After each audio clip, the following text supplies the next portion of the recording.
පින්නතුනි අද මේ උතුම් වූ ධර්ම දේශනාවේ මාතෘකාව හැටියට මම යොදා ගන්න කල්පනා කළේ මේ සංසාරයේ කෙබඳුද කියන කාරණාව පැහැදිලි කරමින් අපේ බුදුරජාණන් වහන්සේ අපට ධර්ම දේශනා කොට වදාළේ අනමතග්ග සංයුත්තේ සඳහන් වන කරුණු කාරණා ඒක රාශි කරගත්ත ධර්ම දේශනාවකුයි සිදු කරන්න බලාපොරොත්තු වෙන්නේ. අපේ බුදුරජාණන් වහන්සේ සවැත් නුවර ජේතවනාරාමේ වැඩ ඉන්න කාලේ මහා කරුණා සමාපත්තියෙන් ලෝක ධාතුව බලා වදාරන අපේ භාග්‍යතුන් වහන්සේ ශෝකයට පත්වෙච්ච එක කාන්තාවක් එදා දැක්කා. බුදුරජාණන් වහන්සේ නමක් දවසකට දෙපාරක් මහා කරුණා සමාපත්තියට සමවැදිලා මේ ලෝක ධාතුව බලා වදාරනවා. උදේට බලනකොට භාග්‍යතුන් වහන්සේගේ සුගන්ධ කුටියේ ඉඳලා සක්වල කෙරවල දක්වාම බලනවා. හවසට බලනකොට සක්වල කෙරවල ඉඳලා සුගන්ධ කුටියේ දොරටුව ගාවට බලනවා. විශේෂයෙන් බුදුරජාණන් වහන්සේගෙන් පිහිට ලබන්න සසර පින් තියෙන අය ඒ වෙලාවට භාග්‍යතුන් වහන්සේට දැක ගන්න ලැබෙනවා. එහෙම ආයත පිහිට වෙන්න සතපුම් දහස් ගණනක් නමුත් පා ගමනින්ම වැඩම කරපු අවස්ථා තියෙනවා. එදා අපේ භාග්‍යතුන් වහන්සේ විශේෂයෙන් දැක්කේ සවැත් නුවරම ඉන්න කාන්තාවක්. ඇය හැඬු කඳුලින් තමයි ඉන්නේ. ඇයගේ ස්වාමියා මරණයට පත් වෙලා. ඒ දුක දරා ගන්න බැරුව තමයි ඇය මේ හඬමින් ඉන්නේ. අපේ භාග්‍යතුන් වහන්සේ සුදුසු වෙලාව පැමිණියාට පස්සේ ඒ කාන්තාව ජීවත් වෙන නිවස ප්‍රදේශයට වැඩම කරාම බුදුරජාණන් වහන්සේ දැකලා ඉක්මනට ආසන පනවලා වඩා හිඳවලා භාග්‍යතුන් වහන්සේ වන්දනාමාන කළා. බුදුරජාණන් වහන්සේට වන්දනාමාන කළාට පස්සේ ඇය සමග ටික වෙලාවක් කතා බහක නියැලුණ භාග්‍යතුන් වහන්සේ මේ කාන්තාවගෙන් විමසා හිටියේ මේ කඳුළු පිරි මුහුණින් යුක්තව ශෝකයෙන් බරිතව ඉන්නේ ඇයි කියලා. ඇය සිහිපත් කළා ස්වාමීනි භාග්‍යතුන් වහන්සේ මගේ ජීවිතේ හැම පැත්තෙම මට රැකවරණයක් දුන්න. මේ ජීවිතේ මෙතනට පෝෂණය කරන්න මට මහත් වූ උපකාරයක් වුණ. මගේ ආදරණීය ස්වාමි පුරුෂයා මෑත දවසක නිදන ප්‍රාප්තියට පත් වුණා. මරණයට පත් වුණා. ඔහු අහිමි වීමේ දුක මට දරා ගන්න බැරි නිසා මං තාමත් ඒ වියෝ දුකින් පීඩාවට පත් වෙනවා කියලා සිහිපත් කළා. ඇගේ ඒ කතාව මුල් කරගෙන ඇගේ ශෝකය නැති කරන්න අපේ බුදුරජාණන් වහන්සේ අතීත කතාවක් ගෙන හැර දැක්වුවා. ඒ තමයි මේ උබ්බරී പ്രേත වස්තුව. එතන සඳහන් කරන්නේ අතීතයේ මේ පංචාල කියන රටේ කපිල කියන නගරය මුල් කරගෙන චූලනී බ්‍රහ්මදත්ත කියලා රජ කෙනෙක් හිටියා. මේ චූලනී බ්‍රහ්මදත්ත රජුරු දසරාජ ධර්මයෙන් යුක්තවම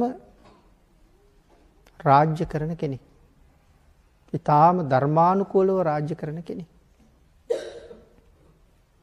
සමහර දවස්වලට රජුරුව තමන්ගේ මාලිගාවෙන් එළියට බහිනවා සාමාන්‍ය පුද්ගලයෙක් හැටියට. එතකොට කවුරුවත් අඳුරන්නේ නැහැ මේ රටේ මහරජුරුව කියලා. එහෙම එළියට බැස්සහම දවස් ගාණක් ආපහු රජමාලිගාවට නොයන අවස්ථාවලුත් තියෙනවා. රජුරුව එහෙම එළියට බැහැලා යන්නේ තමන් මනාව රාජ්‍ය විචාරණ බව දන්නව නමුත් තමන් අතින් සිදුවෙන තවත් අඩුපාඩු තියෙන්න පුළුවන්. මේ අතීත රජවරු ළඟ තිබිච්ච අති උතුම් ගුණධර්ම. නමුත් රටේ රජ්ජුරුව නිසා කවුරුවත් රජ්ජුරුවන්ට ඇවිල්ලා කියන්නේ නැහැ ඔබ වහන්සේ ළඟ මේ අඩුපාඩු තියෙනවා කියලා. නමුත් රජ්ජුරුව හරි නිහතමානී, රජ්ජුරුව හරි කැමති එහෙම අඩුපාඩුවක් නමුත් තියෙනවා නම් හදාගන්න. රජ්ජුරුවන්ට ඇවිල්ලා කියන්නේ නැති වුණාට රටවැසියෝ තැන් තැන්වල එකතු වෙච්ච තැන්වල ඒ වගේ දේවල් කතා වෙනවා. ආන් එහෙම තැනකින්වත් තමන්ගේ අඩුපාඩුවක් කතා වෙනවද කියලා බලන්නයි රජ්ජුරුව මේ විදිහට වෙනස් වෙලා එළියට බහින්නේ. ඊට අමතරව තවත් කරුණු කීපයක් සිහිපත් කරනවා. සියලු දෙනාටම මනාව රජෙකුගෙන් සම්පූර්ණ වෙන්න ඕන යුතුයකම් රජ්ජුරුව සම්පූර්ණ කරන නිසා මේ රාජ්‍යයේ හොරහතුරු ඉන්න පුළුවන් කමක් නැහැ. රජ්ජුරුව ඒ නිසා බලනවා මගේ රටේ මිනිස්සු රැට දොරවල් වහන්න නැතුව ගේට්ටු වහගන්නේ නැතුව නිදහසේම රාත්‍රියත් ගත කරනවද නිදහසේම නිදා ගන්නවද කියලා. දොර ජනෙල් ගේට්ටු වහගෙන හිර කරගන්න වෙන්නේ අන් අය පිළිබඳව පූර්ණ විශ්වාසයක් අපිට නැති නිසා. ජීවිතවලට හානි කරයි, දේපලවලට හානි කරයි කියන බයක් තියෙනවා. එහෙම පිරිසක් ගොඩ නැගෙන්නේ අඩුපාඩුකම් තියෙන නිසා. නැති බැරිකම් තියෙන නිසා. නමුත් මේ රජ්ජුරුව එහෙම අඩුපාඩුකම් නැති බැරිකම් තියෙන අයගේ අවශ්‍යතා පූර්ණේ කරලයි තියෙන්නේ. ඒ නිසා හොරකම් කරන්න අවශ්‍යතාවයක් නැහැ. එහෙනම් රටේ හොරු නැත්තම් මිනිස්සු දොර ජනෙල් හිර කරන්නේ නැතුව නිදා ගන්නවා. එහෙම මිනිස්සු පහසුවෙන් ඉන්නවද කියලා බලන එකත් රජ්ජුරුවන්ගේ තව අරමුණක්. ඉතින් මේ අවස්ථාවේ රජ්ජුරුව මාලිගාවෙන් එළියට යන්නේ සන්නාලියකගේ බෙස් අරගෙන. ඇඳුම් මහන කෙනෙක් වගේ. මෙහෙම රටේ තැන තැන දවස් කීපයක් ගත කරන රජ්ජුරුව එක වීදියක දුප්පත් ගෙදරකට රජ්ජුරුව ළඟා වුණා. කවුරුවත් අඳුරන්නේ නැහැ රජ්ජුරුව කියලා. ඒ ගෙදරේ ඉන්නේ අම්මයි දුවයි විතරයි. අම්මා ඉස්සරහට ඇවිල්ලා බොහොම ගරු නම්බුනාම සහිතව ආර්ය ඔබ කොහෙද යන්නේ මේ කියලා ඇහුවා. ඒ වෙලාවේ සඳහන් කළා මෑණියනි මම ඇඳුම් මහනවා. මම සන්නාලිය. මට බත් සහ වැටුප් දෙන්න පුළුවන් නම් මගේ ජීවිත කාලේ ඔබලාට සේවය කරන්න මම කැමතියි කියලා කිව්වා. නමුත් ඒ අම්මා සඳහන් කළා අපිට එහෙම කරන්න තරම් ලොකුවත්කමක් නැහැ. නමුත් එහෙම සලකන්න පුළුවන් අය මේ නගරේ ඉන්නවා.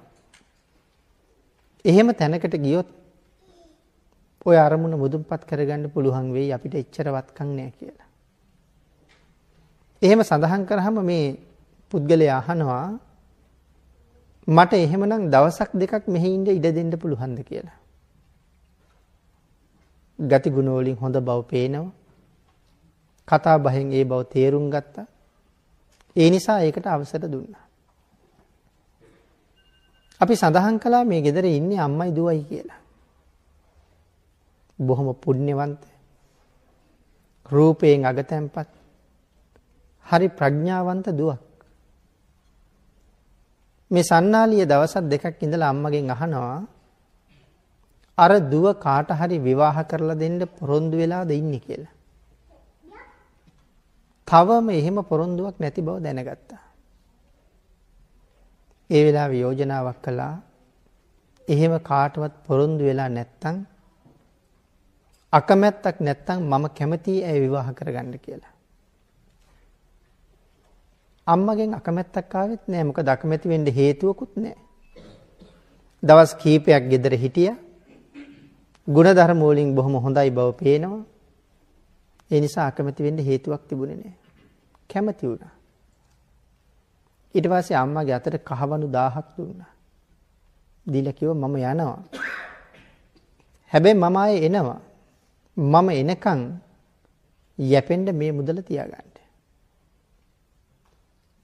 සන්නාලිය පිටත් වෙලා රජමාලිගාවට ගියා. මේ රජුරුවනේ.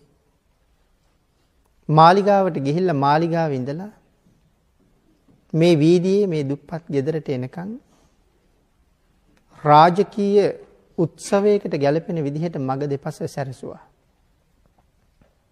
රජුරුව යතාගේ පිටේ නැගලා මේ ගෙදරට ඇවිල්ලා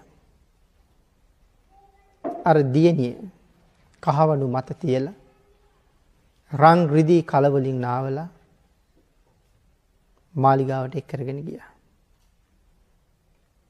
රජුරුවන්ගේ අග්‍ර මහේෂිකාව හැටියට අභිෂේක කරගත්තා. අග්‍ර මහේෂිකාව හැටියට අභිෂේක කරගන්න දවසේ ඇයට විශේෂ නමක් ලබලා දුන්න උබ්බරී කියලා. එදා ඉඳලා ඒ නමින් තමයි ඇය හැඳින්වුවේ. බොහොම සතුටින් රජුරුවත් එක්ක කාලය ගෙවුණා. මෙහෙම කාලය ගත වෙනකොට චූලනී බ්‍රහ්මදත්ත රජුරුව මරණයටපත් වුණා. රජුරුවන්ගේ ආදාහන කටයුතු නිසි පරිදි සිද්ධ වුණා. බොහොම බල සම්පන්නයි මේ රජවරු. පංචාල රටේ යෝධ පුරුෂයා කියලා හඳුන්වන්නේ.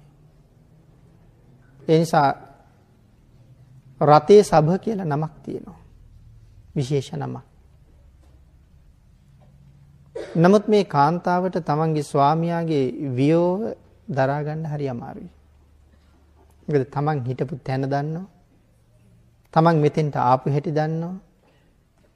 රජුරුවන්ගේ අග්‍ර මහේෂිකාව කරගෙන තමන්ට සලකපු හැටි, ආරක්ෂා විධිවිධාන සකසපු හැටි, දයාව කරුණාව සෙනෙහස දක්වපු හැටි, මේ සියල්ල මතක් වෙනකොට ඇයට මේ වියෝ දුක උහුලන්නේ නැති දුකක් බවට පත් වෙනවා. රජුරුව ආදාහනය කළත් ඇය හැමදාම උදේට රජුරුව ආදාහනය කරපු තැනට යනවා. සුවඳ මල් අරගෙන ගිහිල්ලා රජුරුව ආදාහනය කරපු තැන පූජා කරලා එතෙන්ට වෙලා ඉඳගෙන අඬනවා. තව විටක නැගිටලා රජුරුව ආදාහනය කරපු තැන වටේට ප්‍රදක්ෂිනා කරනවා. තව වෙලාවක හතර පැත්තෙන්ම වන්දනා කරනවා.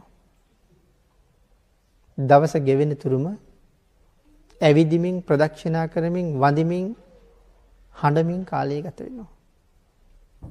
රෑ වෙනකොට මාලිගාවට යනවා, පහුවදා උදෙත් එනවා. මේක දැන් දිනචරියාවක් වාගේ සිද්ධ වෙනවා. පින්නතුනි, ඔය කාලේ අපේ මහ බෝසතාණන් වහන්සේ පාරමිතා සම්පූර්ණ කරන කාලේ. අභිඥාලාභී තවුසෙක් හැටියට ඒ කාලේ ඒ ප්‍රදේශයේ ජීවත් වුණා. මේ මහ ඍෂිවරයා කැලෑවට ඉහළින් වෙනත් ප්‍රදේශයකට වැඩම කරන මොහොත අභිඥාලාභී අහසින් යන්නේ. ඒ යන වෙලාවේ දකිනවා මේ කාන්තාව මෙතෙන්ට වෙලා අඬනවා. එයින් ටිකක් එහාට වෙන්න සෑහෙන පිරිසක් ඉන්නවා. ඒ තමයි ආරක්ෂක පිරිස. මේ රටේ රැජිනිය. මිනිසා තනියමම කැලේට ඇවිල්ලා අඬනව නෙමෙයිනේ. ඒ නිසා ඒ පිරිසට කතා කරලා අහනවා කවුද මේ මෙතන අඬන කෙනා? මොන හේතුවක් නිසාද අඬන්නේ? අහසේ ඉඳගෙනම යහන්නේ. පිරිස දැනුවත් කළා ස්වාමීනි, ඒ පංචාල රටේ චූලනී බ්‍රහ්මදත්ත රජුරුවන්ගේ අග්‍රමහේෂිකාව. ඇයි මේ අඬන්නේ? චූලනී බ්‍රහ්මදත්ත රජුරුව පහුගිය දවසක මරණයටපත් වුණා. තමන්ගේ ස්වාමියාගේ වියෝ දුක දරා ගන්න බැරුව ඇය හැමදාම ඇවිල්ලා මේ විදිහට හඬනවා වැළපෙනවා. අහසින් බැහැලා ඇය ළඟට ආපු මේ ඍෂිවරයා ඇයට කතා කරලා අහනවා කවුරු වෙනුවෙන්ද මේ අඬන්නේ කියලා. ඇයත් සඳහන් කළා ස්වාමීනි මගේ ස්වාමියා පංචාල රටේ රජුරු මේ රටේ යෝධ පුරුෂයා මරණයටපත් වුණා. මට ඒ දුක දරා ගන්න බැරුවයි මම මේ අඬන්නේ කියලා. මේ ඍෂිවරයා අහනවා මෙතන ඔබේ ස්වාමියා වලලපු ආදාහනය කරපු මෙතන මේ පංචාල රටේ කපිල නගරයේම ජීවත් වෙමින් රාජ්‍ය කරපු චූලනීය බ්‍රහ්මදත්ත නමින්ම නම අරගත්ත එකම රජෙකුට පුත් වෙලා ඉපදිච්ච රජවරු 86000ක් මෙතන ආදාහනය කරලා තියෙනවා. ඒ 86000ම චූලනී බ්‍රහ්මදත්තලා. ඒ 86000ම පංචාල රටේ රජවරු. ඒ 86000ම යෝධ පුරුෂයෝ. ඒ 86000ක් දෙනාම එකම තාත්තගේ දරුවෝ. ඒ කියන්නේ ඒකාත්මිකද නැහැ. එකම තාත්තා කරගෙන තමයි ඉපදිලා තියෙන සංසාරේ. එතකොට ඍෂිවරයා අහන්නේ දැන් ඔබේම ස්වාමි පුරුෂවරු තමයි මේ 86000ම. මේ 86000ක් රජවරුන්ගේම බිරිඳ වුණේ ඔබමයි. එතකොට දැන් මේ මොන ස්වාමියා වෙනුවෙන්ද අඬන්නේ? 86000ක් මෙතන තමන්ගේම ස්වාමි පුරුෂවරු. දැන් මේ කවුරු වෙනුවෙන්ද අඬන්නේ? මොන රජුරුව වෙනුවෙන්ද අඬන්නේ? එහෙම සඳහන් කරාම නම් ඇය වැතිරිලා හිටපු තැනින් නැගිට්ටා. නැගිටලා ඍෂිවරයාට වැඳලා අහනවා ස්වාමීනි මේ සංසාරේ එච්චර දිගද? මේසා දීර්ඝ සංසාරේ මම 86000 වතාවක්ම ස්ත්‍රියක් වෙලාම ඉපදුනාද? ඒ වෙලාවේ බෝසතාණන් වහන්සේ සඳහන් කළේ 86000 වතාවක් මේ රජවරුන්ගේ බිරිඳ වෙලා ස්ත්‍රියක් වෙලා ඉපදුනා. ඊට අමතරව වෙනත් ආත්මවල වෙනත් විදිහට ඔබ ස්ත්‍රීත්වය ලබාපු අවස්ථා නම් සීමාවක් නැහැ. ස්ත්‍රියක් විතරක් නෙමෙයි පුරුෂයෙක් වෙලත් ඉපදිලා තියෙනවා. ඒ විතරක් නෙමෙයි නරක තිරිසන් പ്രേත අසුර කියන ආත්මවලත් ඉපදිලා තියෙනවා. ඉපදුන වාර සීමාවක් නැහැ. නමුත් මේ පංචාල රටේ චූලනී බ්‍රහ්මදත්ත රජවරු 86000ක් දෙනාගෙම බිරිඳ වෙලත් ඉපදුනා. හැබැයි ඒ හැම අවස්ථාවකම බිරිඳමයි. ස්ත්‍රීත්වයේම ඉපදුනා. මේ කරුණු කාරණා දැක්කුවාට පස්සේ සඳහන් කරනවා ස්වාමීනි සසරක හැටි. මං ඒ තරම් දීර්ඝ කාලයක් මෙහෙම ඉපදුනා. වෙනත් ආත්මවලත් ඉපදුනා. ස්වාමීනි මේ ස්ත්‍රීත්වයෙන් අත මිදිලා මේ සංසාරයෙන් එතර වෙන්න ක්‍රමයක් මට නැද්ද කියලා. මේක අබුද්ධෝත්පාද කාලයක්. ඒ කාලේ අති උතුම් විදර්ශනා භාවනාව ලෝකේ නැහැ. නමුත් සමත භාවනා ක්‍රමයේ තිබුණා. එදා මේ මහ ඍෂිවරයා මේ කාන්තාවට මෛත්‍රී කර්මස්ථානය ලැබලා දුන්නා. මේ භාවනාව ප්‍රගුණ කරන්න කියලා. ඇය මේ සසර ජීවිතය ගැන හිතලා මෛත්‍රී කර්මස්ථානයේ මනාව ප්‍රගුණ කරලා මරණයෙන් පස්සේ ස්ත්‍රීත්වය අතහැරලා බඹලොව ඉපදුනා කියලා සඳහන් වෙනවා. මේ කාරණාව අපේ බුදුරජාණන් වහන්සේ අර සවැත් නුවර අඬ අඬා හිටපු කාන්තාවට මතක් කළා. ඇයට තමයි මේ කරුණු ටික දේශනා කරන්නේ. එහෙනම් ඇයටත් හිතන්න කරුණු ගොඩක් තියෙනවා. අද හඬන වැළපෙන මගේ ස්වාමියා වෙනුවෙන් මීට කලිනුත් සංසාරේ ඕන තරම් අඬලා ඇති. මේ කාරණාව ඇයට සිහිපත් කරාම ඇය අති උතුම් වූ සෝවාන් ආර්ය මාර්ග ඵලය ලබා ගත්තා. එතකොට මේ සංසාරේ හැටි පැහැදිලි කරලා ඇයට සංසාරයෙන් එතර යන්න උතුම් ආර්ය මාර්ගයට පිවිසෙන්න අවශ්‍ය කරුණු කාරණා පැහැදිලි කරලා දුන්න අපේ භාග්‍යතුන් වහන්සේ සසර හැටි පැහැදිලි කරන්න මනාව අනමතග්ග සංයුත්තේ දේශනා කොට වදාලා. මේ අනමතග්ග සංයුත්තය අපේ භාග්‍යතුන් වහන්සේ දේශනා කොට වදාළේ විශේෂයෙන් බද්ධ වග්ගීය භික්ෂූන් වහන්සේලා අරමුණු කරගෙන. දැන් බද්ධ වග්ගීය භික්ෂූන් වහන්සේලා කියලා කියහම අපේ පින්නතුන් ඒ ගැන හොඳට දන්නවා. කවුද මේ බද්ධ වග්ගීය කුමාරවරු කියන්නේ කියලා. අපේ බුදුරජාණන් වහන්සේ වැඩ හිටපු කාලේ සවැත් නුවර ආදී මේ මහ රාජ්‍ය පාලනය කරපු මහ රජුරෝ කොසල් රජුරෝ මේ බද්ධ වග්ගීය කුමාරවරු 30 දෙනාම කොසල් රජුරුවන්ගේ සහෝදරයෝ කියලා සඳහන් කරන්නේ. ඒ කියන්නේ මහ කොසල් රජුරුවන්ගේ පුත්තු. එහෙනම් මේ 30 දෙනාම රාජකුමාරවරු. ඒ කාරණාව සියලු දෙනා දන්නවා කියලා මම හිතනවා.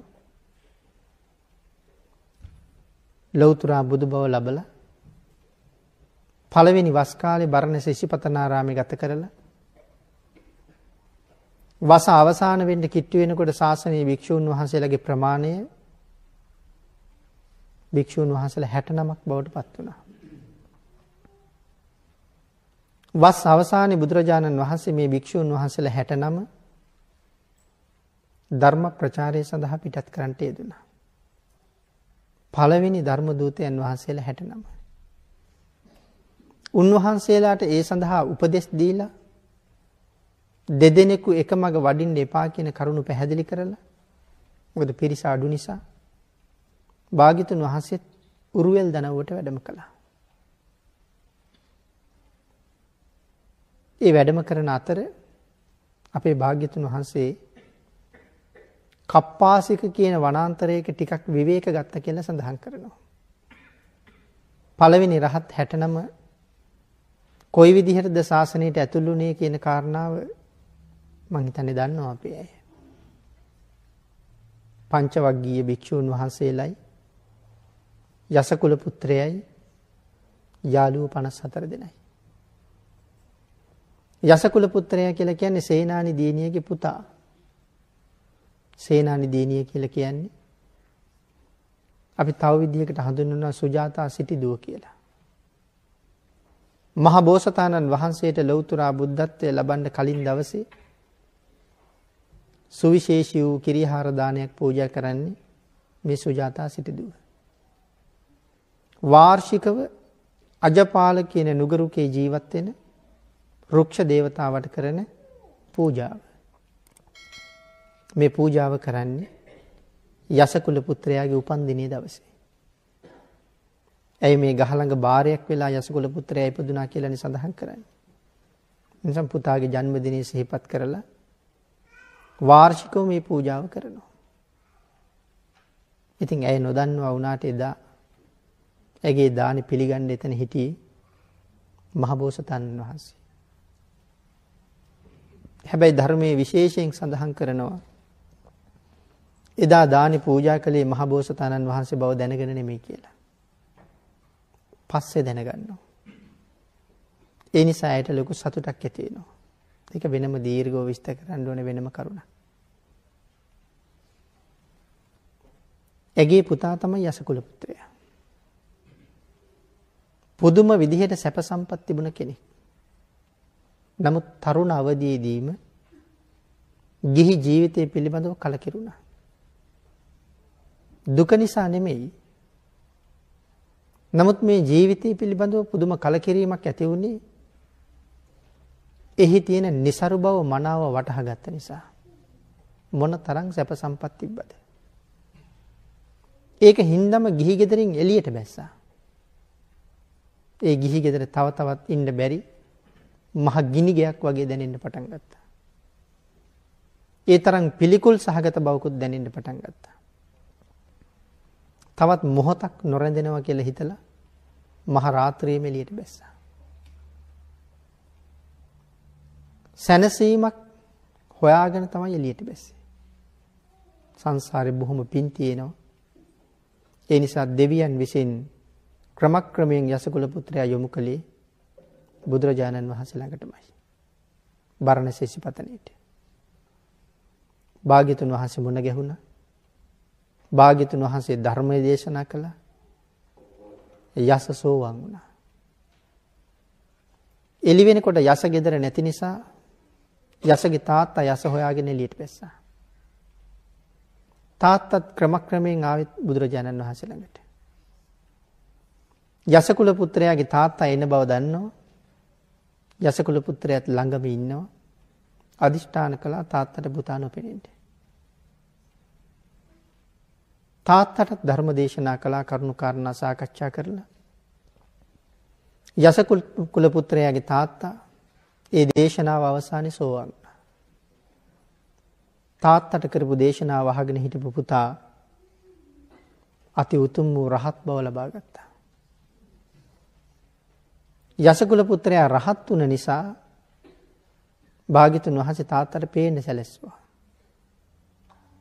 බුදුරජාණන් වහන්සේට වන්දනා කරලා යසගේ තාත්තා කතා කළා, පුතේ එහෙනම් දැන් යමු ගෙදර කියලා. ඒ වෙලාවේ බුදුරජාණන් වහන්සේ සිහිපත් කළේ, ශිරතුමනි, යස ආපහු ගෙදර එන කෙනෙක් නෙමෙයි. යස අරහත්ත්වයේ ලැබලා ඉන්නේ. තාත්තා සෝවාන් වෙලා ඉන්නේ.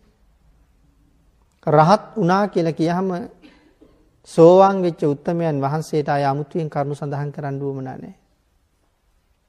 ඒ නිසා ඊළඟට ආරාධනා කළේ, එහෙනම් ස්වාමීනි දෙදෙනා වහන්සේම දහවල දානෙට වඩින්න කියලා. ඉතින් මේ විදිහට යසකුල පුත්‍රයා ශාසනයට ආපු නිසා යාළුවෝ 54 දෙනෙක් හිටියා. ඒ ඇත් ශාසනයට ආවා. එහෙම තමයි පළවෙනි රහත් 69 හැදුනේ. ඒ 69 තමයි ධර්ම ප්‍රචාරයට පිටත් කළේ. අපේ බුදුරජාණන් වහන්සේ කප්පාසික වනල හැබේ විවේක ගත්තා. කප්පාසික වනය කියලා කියන්නේ පින්නතුනේ කපු හේනක්. කපු පුළුන් අරගන්න කපු ගස් තියෙන කපු හේනක්. මෙතන වැඩ ඉන්නකොට තමයි මේ කුමාරවරු කාන්තාවක් හොයාගෙන ඇවිදිනවා. ඒ අය විනෝද වෙන්න වනල හැබට ආවා.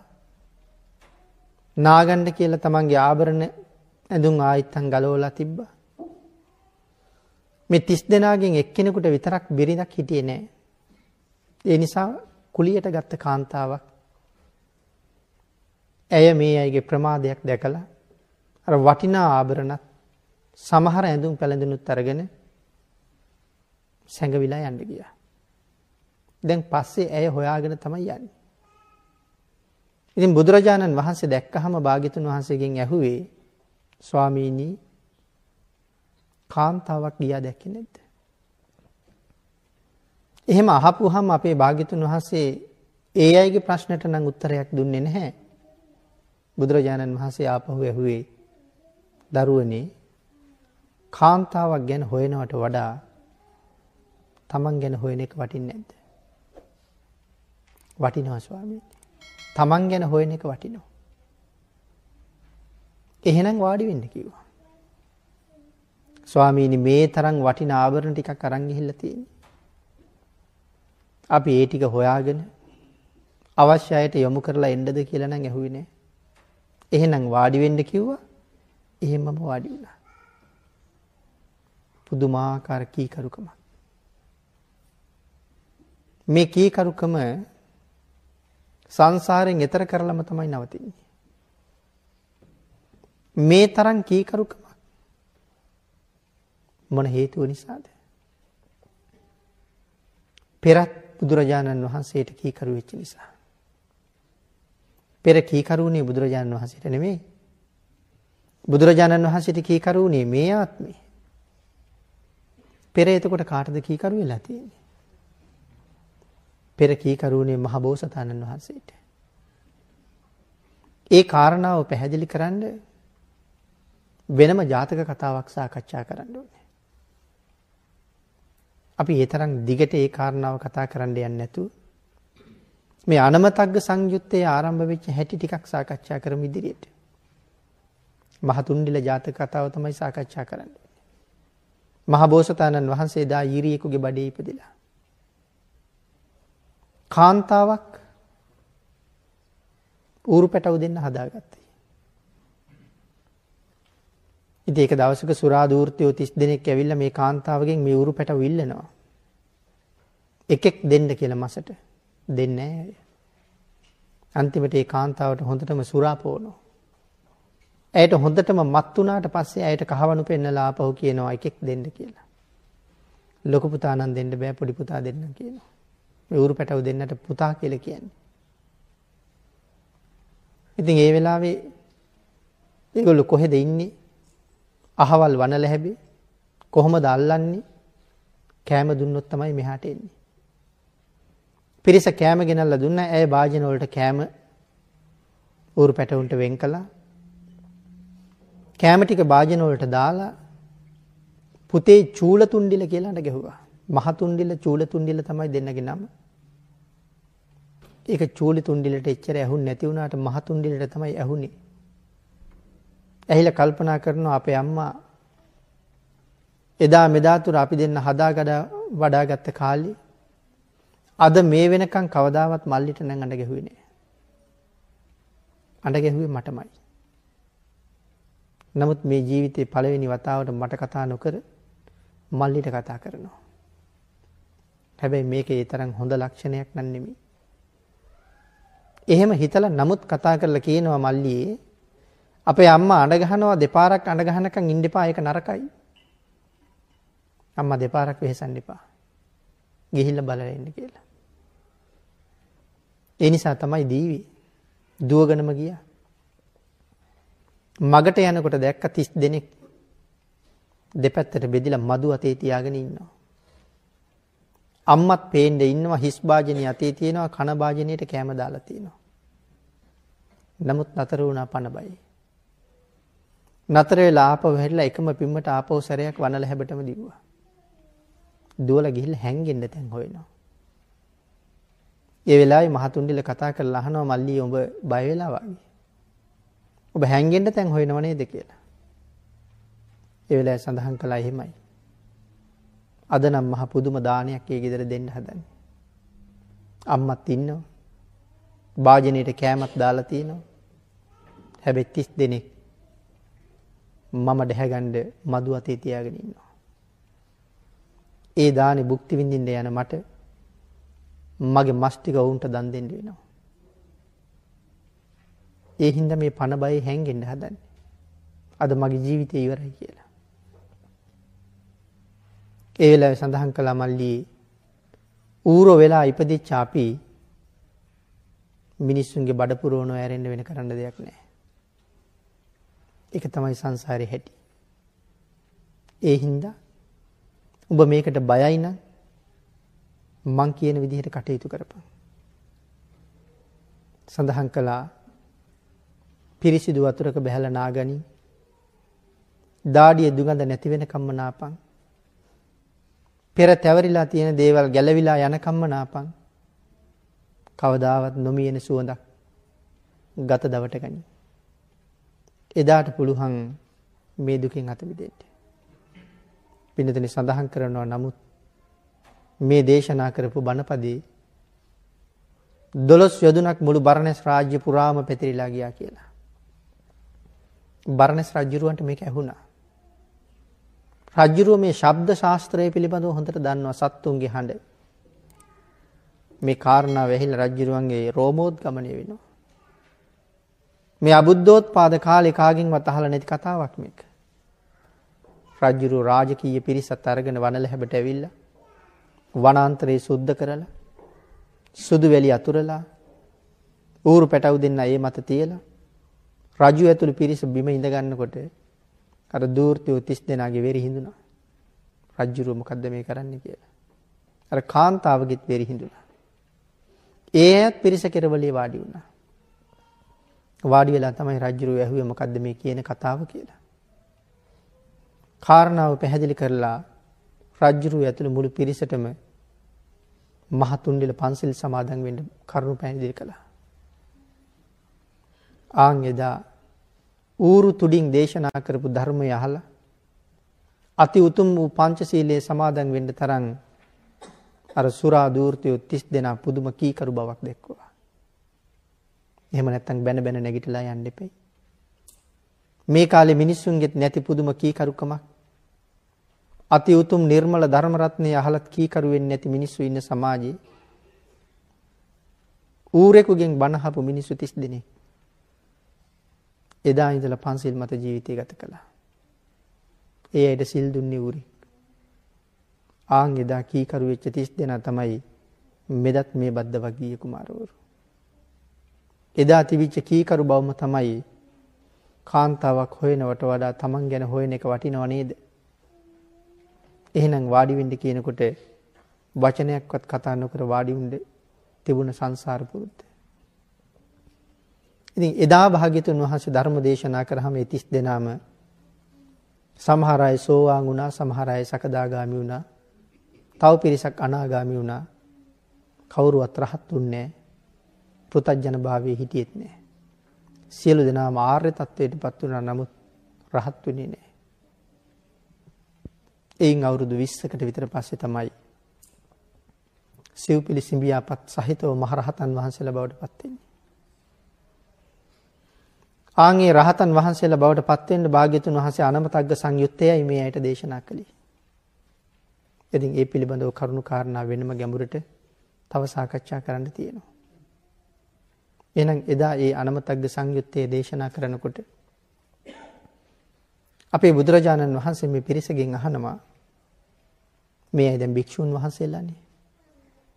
ඒක වස් කාලික බුදුරජාණන් වහන්සේ දකින්න යන්න භාග්‍යතුන් වහන්සේ ළඟ වස්වසන්නයි කල්පනාව. නමුත් බැරි වුණා භාග්‍යතුන් වහන්සේ වැඩ ඉන්න තැනට යන්න. වෙනත් ප්‍රදේශයක වස්වසලා වස් අවසානයේ විසුද්ධි පවාරණයෙන් පවාරණය කරලා මේ හාමුදුරුවෝ 30 දෙනා දවස් 6ක් රෑ දවල් දෙකේම වැස්සේ තෙමි තෙමි මඩ වතුරේ බැහැගෙන බුදුරජාණන් වහන්සේ වැඳ ගන්න යනවා.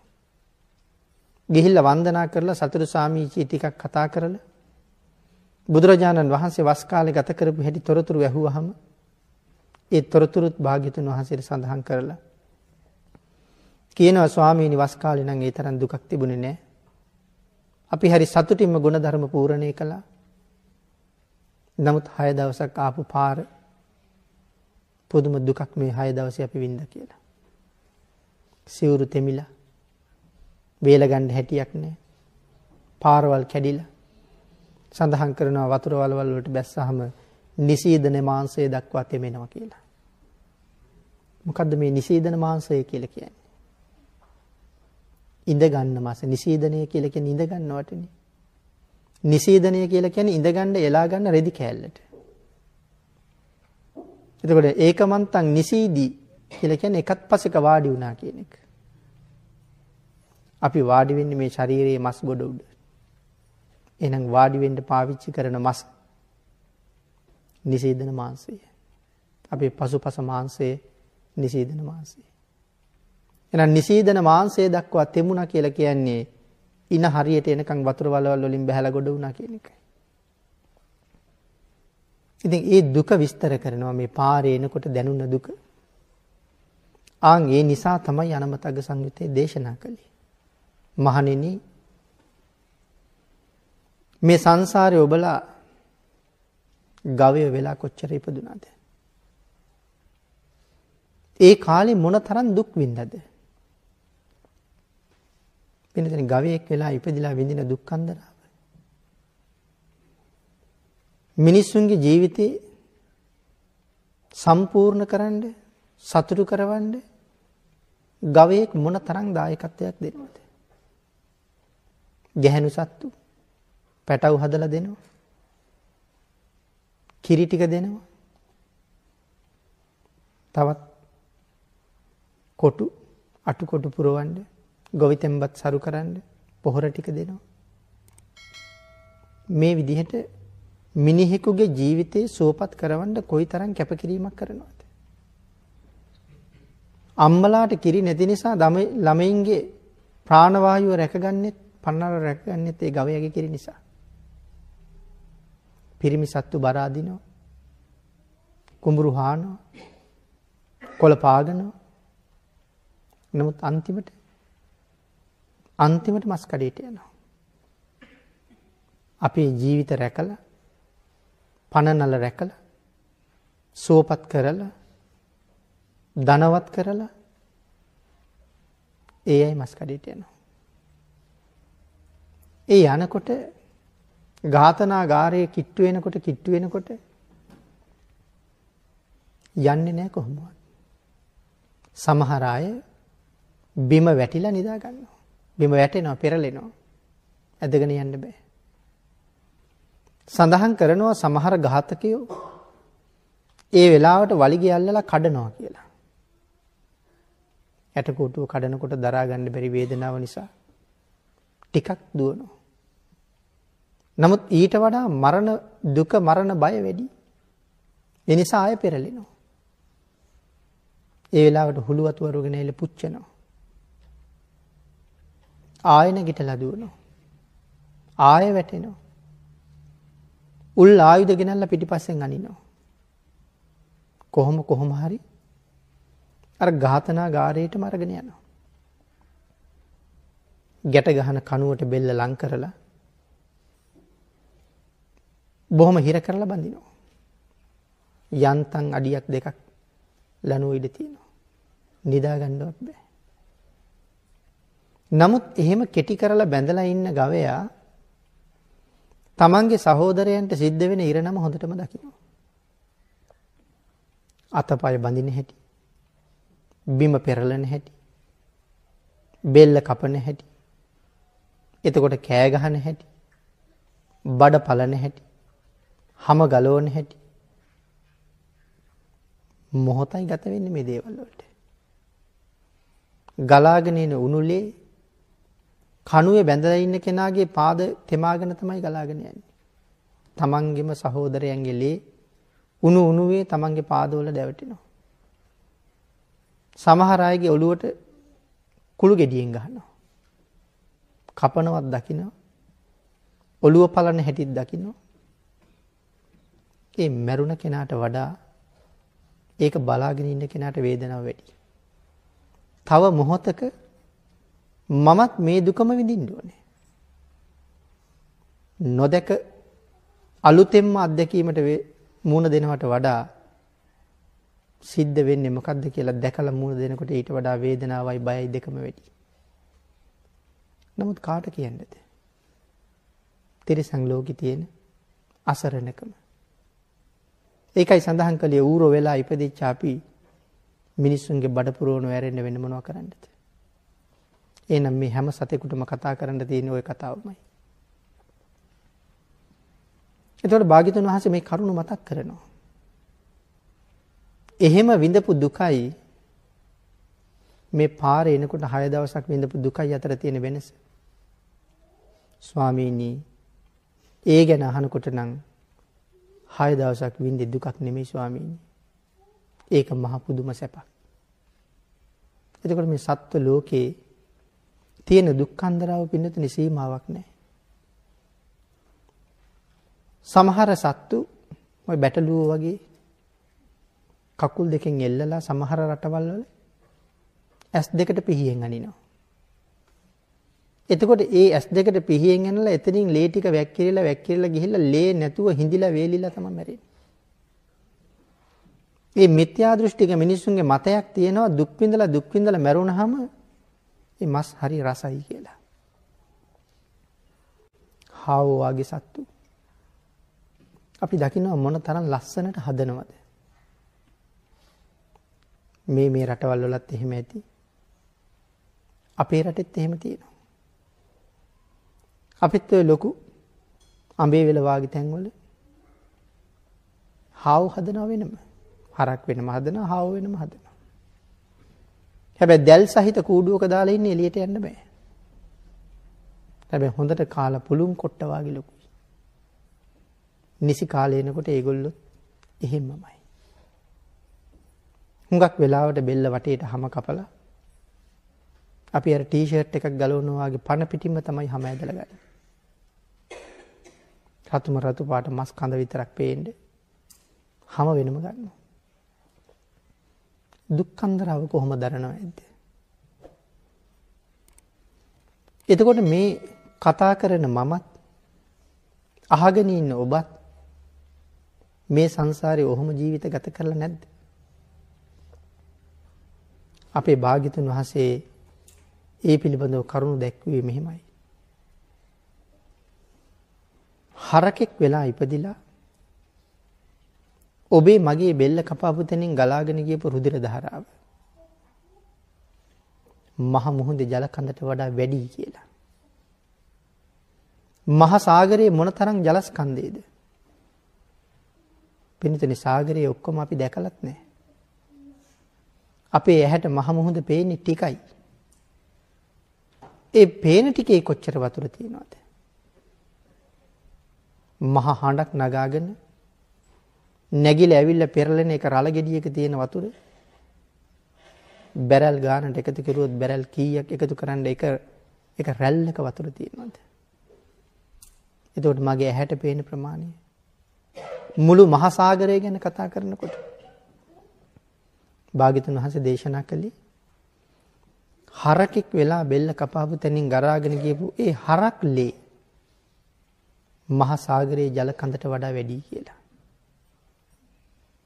ඒ ඔබ හරකෙක් වෙලා ඉපදිච්ච කාලේ මම හරකෙක් වෙලා ඉපදිච්ච කාලේ මේ අනාදිමත් කාලයක් සංසාරයේ සාගර ජලයට වැඩියේ ලේ සාගරයක් පුරවන්න අපි කොයිතරම් ඈත එනවද?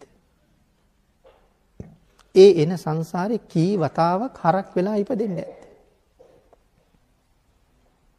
ලෞතර බුදුරජාණන් වහන්සේලා කී දෙනෙක් නම් ඔබත් මමත් දකින්නේ නැද්ද?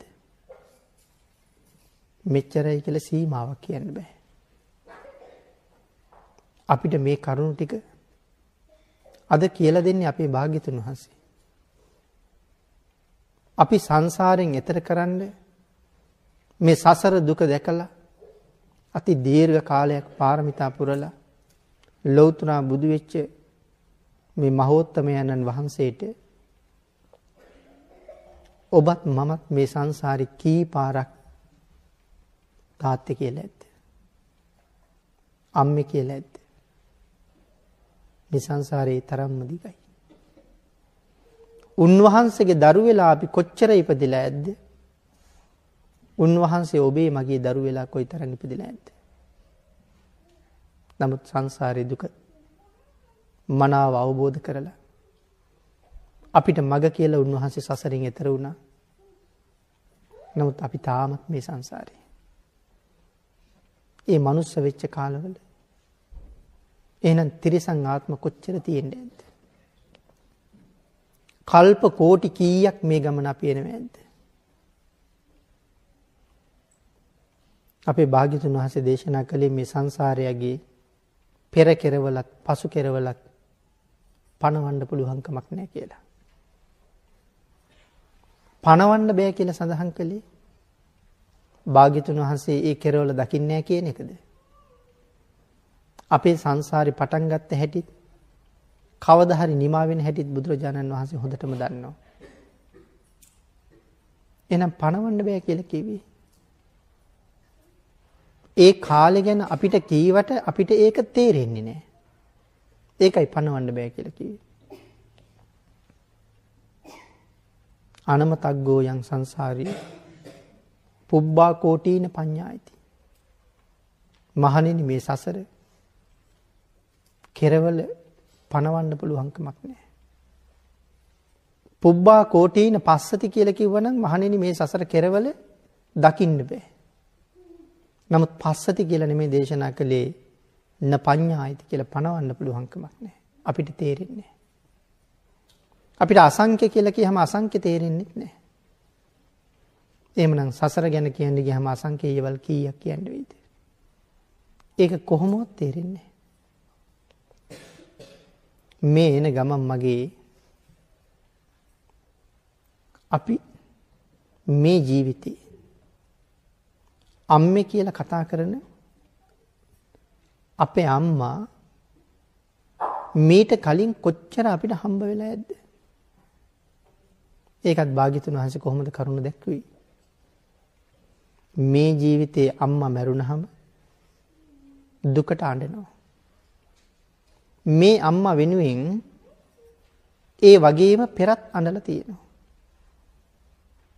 බුදුරජාණන් වහන්සේ කරුණ ගෙන හැර දක්වන්නේ මේ අම්මා වෙනුවෙන් මම අඬලා තියෙන තරම්. හැබැවින්ම මහ මුහුදේ ජලයට වඩා වැඩියෙන් ඇය වෙනුවෙන්ම මම අඬලා තියෙනවා කියලා. එතන සූත්‍රයේ දක්වන්නේ තිස්සා කියන මව වෙනුවෙන් සාගර ජලයේ පරයන් අඬලා තියෙනවා කියලා. එහෙනම් මේ ජීවිතයේ ඔබටත් මටත් අම්මා කෙනෙක් ඉන්නවා. ඇය වෙනුවෙන් පෙර අඬපු ප්‍රමාණය යෝ සඳහන් කළේ. කඳුළු සාගරය සඳහන් කරන සාගරයට වැඩි කියලා. අපේ පින්නතුනේ හිතන්නකෝ මේ ජීවිතේ අම්මා නැති වුණා නම් අපි අඬාපු කඳුළු පොඩි වීදුරුවක් පිරෙන්න අඬන්න පුළුවන්ද කියලා. කුඩා වීදුරුවක් පිරෙනවද අපි අම්මා වෙනුවෙන් අඬහම? අම්මා මැරුණ දවසට වීදුරුවක් පිරෙන්න අඬන්න බෑ අපිට. කඳුළු වීදුරුවක් පිරෙන්නේ නැහැ ඇඬුවා කියලා.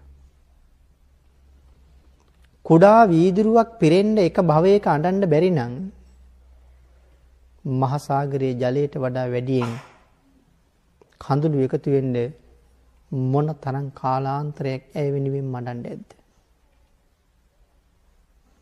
සංසාරේ දුර කොයි තරම් ඈතද හිතන්න ගියොත් උම්මත්තක වෙනවා.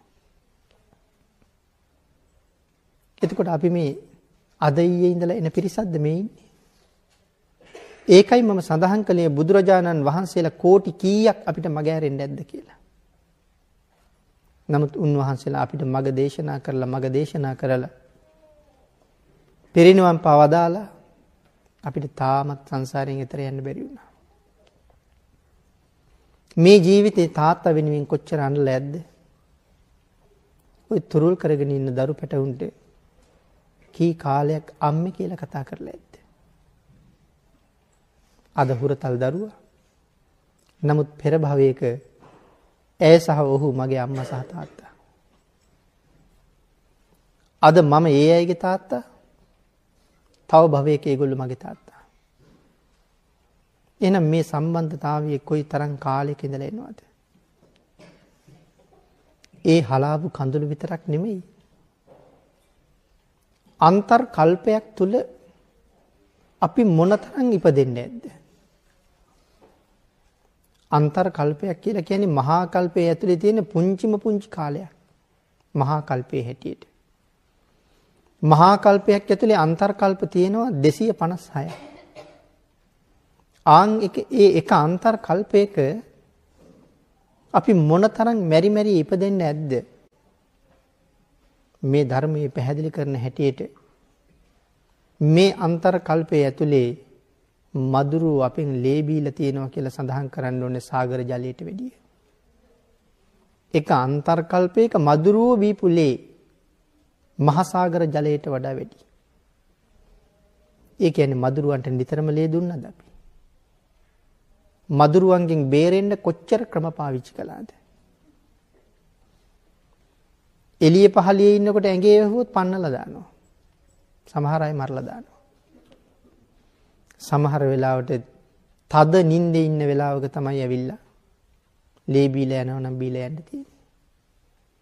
එහෙම බීපු ලේ මහා සාගර ජලයට වඩා වැඩියෙන් බීවා කියලා සඳහන් කරනවා එක අන්තර්කල්පයක් ඇතුලේ. එතකොට මහා කල්පයක් ඇතුලේ කොහොම වෙන්නේ ඇද්ද? මහා කල්ප අසංඛ්‍ය ගණන් මේ සංසාරේ අපි ඇවිදිනකොට මොන තරම් දුක්ඛිත ජීවිත ගත කරන්නේ ඇද්ද? තිරිසන් ලෝකවල ඉපදිලා විතරද අපි දුක විඳලා තියෙන්නේ? ඒ මනුස්ස ජීවිතවල ඉපදිලා කොච්චර ගුටි කාලා මැරිලා ඇද්ද? කොච්චර කඩු වලින් කොටලා මරලා ඇද්ද? මොනතරම් පිහිය වලින් ඇනලා මරලා ඇද්ද? කොයිතරම් කෑලි කෑලි කපලා මරලා ඇද්ද? කැපෙන්නේ නැති පිහියක් බෙල්ලට තියාගෙන විනාඩි ගණන් අතුල්ලලා බෙල්ල කපලා කොච්චර මරලා ඇද්ද? අනාගතයේට එහෙම සිද්ධ වෙන්න කොයිතරම් ඉඩ කඩ තියෙයිද? ඒ තරම් මහ පුදුම දුක්ඛිත සංසාරයක්. සමහර වෙලාවට තිරිසනෙක් මැරෙනවට වඩා වද සහිතව අපි මැරෙනවා. එක කාලෙක පොලිසියේ සේවය කරපු එක නිලධාරියෙක් පහුගිය කාලෙක මට සඳහන් කරනවා ඔය 88 89 කාලේ අල්ලගෙන ගියපු සමහර අයගේ අඳෝ මාර්ගයෙන් ඉස්ලෝම් බටයක් ඇතුළට දානවා කියලා. ඊට පස්සේ ඒ බටේ දිග කටු කම්බියක් ඇතුළට දානවා කියලා. කටු කම්බිය ඇතුළට දාලා බටේ ගලවලා ගන්නවා කිව්වා. ඊට පස්සේ අර කටු කම්බිය හිමීට කරකවනවා කිව්වා. කරකෝ එළියට අදිනවා කිව්වා. හිතන්නකො එතකොට ඒ කම්බිය මොනවත් අරගෙන දෙලියට එන්නේ කියලා. ඇනෙනකොට, කැඩෙනකොට, ඉරෙනකොට, ගැලවෙනකොට අතපය බැඳලා කොහොම වේදනාවක් දරන්නේ නැද්ද? ඊට වඩා බෙල්ල කැපුවා නම් සැප නැද්ද? එතකොට ඔය වාගේ තත්වයන්ට අපිට හෙට මූණ පාන්න බැරි වෙයිද? මේ සැපයි කියලා ගෙවන ජීවිතේ මොන තරම් දුක් සහිත තත්වයන්ට මුණ පාන්න වෙනවද? මේ සියල්ල එකතු කරගෙන තමයි භාග්‍යතුන් වහන්සේ සඳහන් කළේ සසර බොහොම දුකයි කියලා. ඔබට මට තේරෙනවට වඩා භාග්‍යතුන් වහන්සේගේ අති උතුම් වූ ਸਰවඥතා ඥාණයෙන් මේ සංසාරේ දකිනවා. අපි විඳලා තියෙන දුක් ප්‍රමාණයත් අනාගතයේ විඳින ප්‍රමාණයත් දකිනවා. අද මෙහෙම මනුස්ස ජීවිත ගත කරන අපි නිරයට යන්න තියෙන අවකාශම බොහෝසේ වැඩි. නරක දුක්ඛය බොහෝම භයානකයි. ඒක භාග්‍යතුන් වහන්සේම පැහැදිලි කළා. නිරය කොයිතරම් දුක් සහිතද කියලා. නිරයවල් කීයක් පිළිබඳව භාග්‍යතුන් වහන්සේ කරුණ දැක්වාද? මහ නිරයවල් 8ක් පිළිබඳව කරුණු පැහැදිලි කළා. සංජීවය, කාලසූත්‍රය, සංඝාතය, රෞරවය, මහා රෞරවය, තාපය, මහා තාපය, අවීචිය. මහ නිරයවල් 8. මේ එක නිරයක් වටේට පුංචි නිරයවල් තියෙනවා 16ක්. හතර පැත්තේ එක පැත්තක හතර පොඩි නිරයවල් 16ක් තියෙනවා. ඒ කුඩා නිරයවලට කියන්නේ ඔසුපත් නිරය කියලා. එතකොට 16 වරක් 8 128යි. අර ප්‍රධාන 8යි 136යි. එතකොට මුළු නිරයවල් ප්‍රමාණය 136ක් බව ධර්මයේ සඳහන් කරනවා. හැබැයි තවත් ඔබ ධර්මයේ අධ්‍යයනය කරන්න පටන් ගත්තොත් තව ඔසුපත් නිරයන් පිහිටලා තියෙන හැටි වෙනම ධර්මයේ සඳහන් වෙච්ච තැන් තියෙනවා. මේ 136ට අමතරව මේ මහ පොළව උඩත් ඔසුපත් නිරයන් තියෙනවා කියලා සඳහන් කරනවා අපිට පේන්නේ නැහැ. මහා සාගරයේ උඩත් ඔසුපත් නිරයන් තියෙන බව සඳහන් කරනවා අපිට පේන්නේ නැහැ. පව්කාරයන්ට පේනවා. ඒ අර එක ජාතක කතාවක එහෙම කරුණු සඳහන් කරනවා. නැවේ පිරිසක් වෙළඳාම යනවා. සාගරයේ මැද්දේ නැව නතර වෙනවා. කාර්මික දෝෂයක් තියෙනවද කියලා හොයලා බැලුවා කිසිම කාර්මික දෝෂයක් නැහැ. අන්තිමට පිරිස තීරණය කරනවා මේ නැවේ මහ පව්කාරයෙක් ඉන්නවා. ඒ පව්කාරයා අයින් කරපු දවසට නැව ගමන් කරනවා. දැන් කොහොමද පව්කාරයා හොයන්නේ? සියලු දෙනාම තීරණය කරලා කුසපත් අදිනවා. එක පුද්ගලයෙකුට අපරාධකාරයා කියන කුසපත එකපාරක් ලැබුණා. ඒක අහඹුවක් වෙන්න පුළුවන්. ඒ නිසා දෙවනි පාරත් යෙදුවා. දෙවනි පාරත් ඔහුටමයි. තුන්වෙනි පාරත් යෙදුවා. තුන්වෙනි පාරත් ඔහුටමයි. ඒ නිසා තීරණය කළා එහෙනම් මොහු තමයි නැවේ ඉන්න බරපතල පව්කාරයා. ඔහු නැවෙන් එළියට දැම්මා. ඊට පස්සේ නැව ගමන් කරන්න පටන් ගත්තා. දැන් මේ පුද්ගලයා පීනගෙන යනවා. යනකොට එයාට හම්බ වෙනවා විමාන ප්‍රීතිය. ඒ දවසේ භාගයක් දිව්‍යමය සැප විඳිනවා. දවසේ අනිත් භාගය අප්‍රමාණ දුක් විඳිනවා. දෙන්නෙක්, 4 දෙනෙක්, 8 දෙනෙක්, 12 දෙනෙක් එහෙම හම්බෙලා මේගොල්ලෝ දුක් විඳින්න යනකොට අර පුරුෂයාට කියනවා අපි එනකන් ඔබ ඉන්න කියලා. නමුත් ඔහු බෑ කියනවා. එහෙම යන ඔහුට තව පුද්ගලයෙක් දකින්න ලැබෙනවා හරියට නිකන් දිව්‍ය විමානයක් වගේ තැනක ඉන්නේ. පුදුම ලස්සනයි. ඔහු කරේ පැලඳගෙන ඉන්නවා හරි ලස්සන මාලයක්, නෙළුම් මල් මාලයක්. ඔහු බෙල්ල වටේටම සුවඳ සඳුන් ගල්වලා තියෙන්නේ. මේ මාලේ කොච්චර ලස්සනද අර පුද්ගලයාට හිතෙනවා ඒ මාලේ ටිකක් කරේ දාගන්න තිබ්බොත් මං හරි වාසනාවන්තයි කියලා. එතෙන්ට ගිහිල්ලා මාලේ ඉල්ලනවා. බෑ කියනවා දෙන්න. නමුත් බල කර ඉල්ලනවා තියාගන්න නෑ දෙන්නම් ඔච්චර ලෝභ වෙන්න එපා මට ටිකක් දෙන්න. දාලා බලන්න. මටත් හඳුන් ටිකක් දෙන්න බෙල්ල වටේ ගාගන්න. ඉතින් මොහු දිගින් දිගට එල්ලනකොට අර මාලේ දරාගෙන ඉන්න පුද්ගලයා කල්පනා කරනවා එහෙනම් මගේ පව ඉවරයි. ඔහු දන්නවා මේක මාලයක් නෙමෙයි කියලා. නමුත් මොහුත් මම වාගේ බරපතල පව් කරපු කෙනෙක් වෙන්න ඇති. දැන් ඔහුගේ පවයි විපාක දෙන්න හදන්නේ. මාලේ ගලවලා දානවා. හැබැයි ඉතින් දානකොට නම් හිස කපාගෙන, කන් කපාගෙන, නහය කපාගෙන පල්ලෙහාට වැටෙනවා මාලේ බෙල්ලට. වටේටම ලේ පෙරෙනවා. අර සුවඳ සඳුන් නෙමෙයි පේන්නේ, ලේවක් කෙරෙනවා පේන්නේ. පව නිසා ඔහුට පේන්නේ අඳුන් ගාලා වගේ. මේක නෙළුම් මල් නෙමෙයි, මේක තනිකරම දෙලිපිහිය වලින් හදපු මාලයක්. ආන් එහෙම මාල වලට තමයි කියන්නේ උර චක්‍ර මාල කියලා. සමහර අයගෙන් අපිට දිගට කරදර වෙනකොට අපි කියන්නේ මං නම් කරේ දාගත්තේ මහ උර චක්‍ර මාලයක් කියලා. එහෙම කියන අවස්ථා තියෙනවා. නමුත් උර චක්‍ර මාලය කියන්නේ මෙන්න මෙහෙම එකට. සැපක් නෑ. කෑ ගහනවා ගලවන්න කියලා.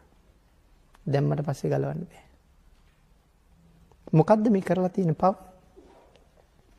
තමන්ගේ අම්මට ගහලා තමයි නැව් නැගලා තියෙන්නේ. කරින් උර චක්‍ර මාලේ දරපු කෙනත් අම්මට ගහලා ආපු කෙනෙක්. මොහොත් අම්මටම ගහපු කෙනෙක්. එතකොට මේ කරුණ ඔස්සේ සියල්ල විස්තර නොකලට හිතන්න බොහෝ දේවල් තියෙනවා. බණක් අහනවා කියලා කියන්නේ ටිකක් අහලා හුඟක් හිතන්නයි තියෙන්නේ. මනාව ශ්‍රවණය කරපු කෙනා ඒකින් ජීවිතේට බොහෝ අවවාද ගන්නවා. ඉතින් අන්න එහෙම තියෙන ඔසුපත් නිරයන් පිළිබඳව විශේෂයෙන් මේ 136 ඇතුලේ සඳහන් කරලා නැහැ. නමුත් ධර්මයේ තැන් තැන් වල පැහැදිලි කරනවා. සමහර මහ නිරයවල් ඇතුලේ වෙන් වෙච්ච වෙනම පොඩි කාමර වගේ ඔසුපත් නිරයන් තියෙනවා. ගමක් ගත්තාම ගණන් කරන්නේ ගමේ තියෙන ගෙවල් ටිකනේ. ගෙවල් ඇතුලේ තියෙන කාමර ගණන් කරන්නේ මේ ගමේ ගෙවල් මෙච්චරයි. එහෙනම් මහ නිරයවල් 8යි. ඒ නිරය ඇතුලේ වෙනම වෙන් වෙලා තියෙන පොඩි නිරයවල් ගැන කතා කරන්නේ නැහැ. වටේට තියෙන ටික ගැනයි කතා කරන්නේ. ආන් ඒ නිසා සඳහන් කරනවා මහ නිරයවල් වල ඇතුලේ වෙනම වෙන් වෙච්ච වෙනම කාමර වගේ භූමි තියෙනවා කියලා.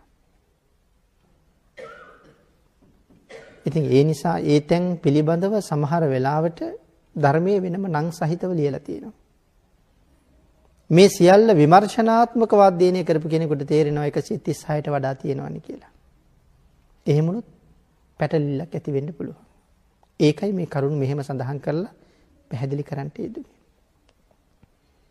මේ නිරේකට වැටුනොත් නැවත ගැලවෙනවා කියන කාරණාව පින්නතේ හිතා ගන්නවත් බැරි දෙයක්.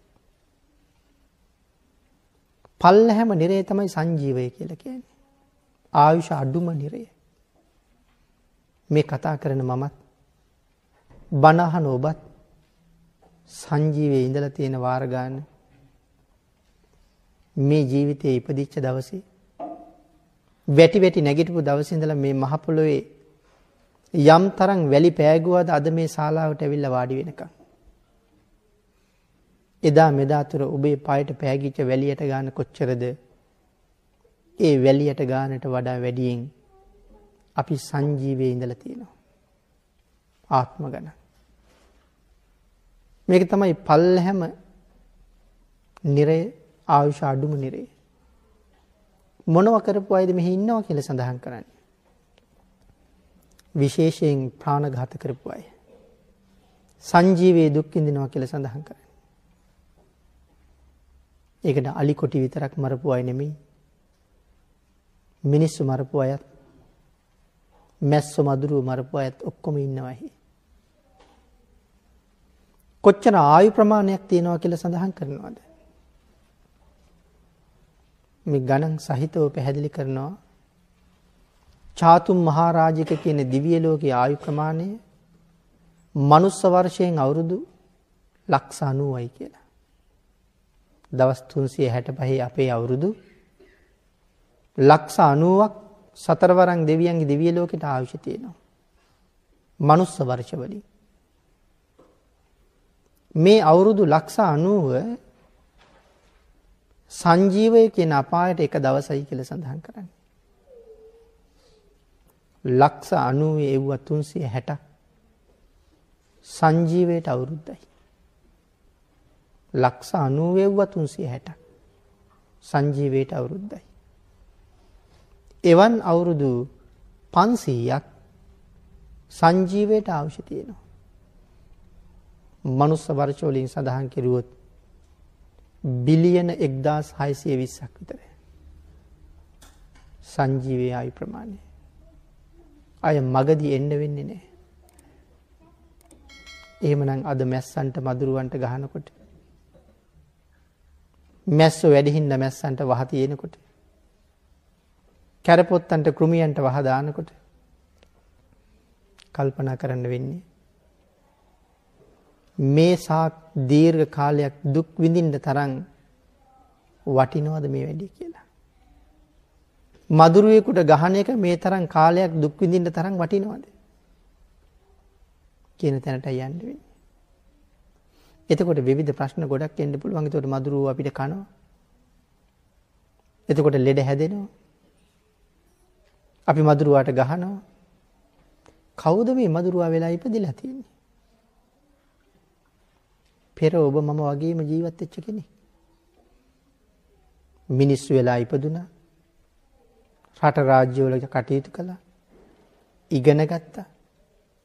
ගෙවල් දොරවල් හදාගත්තා. දූදරු ආවාහ විවාහ වුණා. දූදරු හදාගත්තා.